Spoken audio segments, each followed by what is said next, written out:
আসসালামু আলাইকুম, কেমন আছেন সবাই? আশা করছি সবাই ভালো আছেন। শুকুর আলহামদুলিল্লাহ, আমরাও ভালো আছি। তো প্রতিদিনের মতো নতুন আরেকটা ভিডিও শুরু করে দিলাম। আলহামদুলিল্লাহ আমার 4টা রোজা শেষ হয়ে গেল।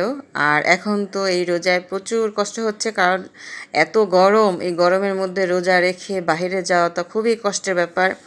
আর এই যে আমরা একটা মাস রোজা রাখলাম, একদমই কোনো কষ্ট হয় না। এবার তো আল্লাহর রহমতে অনেক ভালোভাবে আমরা রোজাগুলো কাটিয়েছি।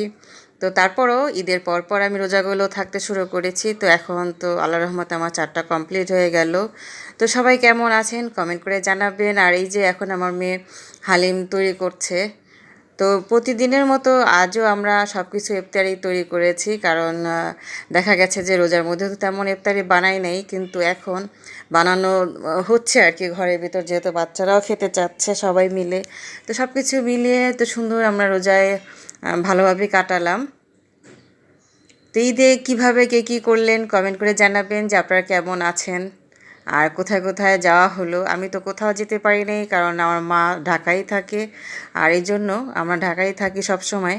আর দেশবাড়ি তো কেউ নাই, সব খালি পড়ে আছে, এই জন্য আসলে কেউ যাওয়া হয় না। এভাবে ঈদটা ঘরে বসে বসে কাটিয়ে দিলাম, শুধু মায়ের বাসায় গিয়েছিলাম। আর এতদিন তো আমি ভিডিও দেই নাই, এখন আবার শুরু করেছি একটু একটু দেওয়া। তো আশা করছি সবাই আমার পেজের সাথে থাকবেন এবং ভালোভাবে কেমন হলো আমার ভিডিওগুলো একটু কমেন্ট করে জানাবেন। আর সবাই সবার সাথে থাকবেন, সবাই সবার জন্য দোয়া রাখবেন।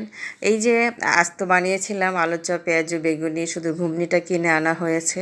এখন এগুলো মাখিয়ে নেব মুড়ি মাখার জন্য। আর ওইদিকে তো মেয়ে হালিমটা তৈরি করেছে। তো এই সব কিছু মিলে আজকের ইফতারিতে আমার এই ছিল।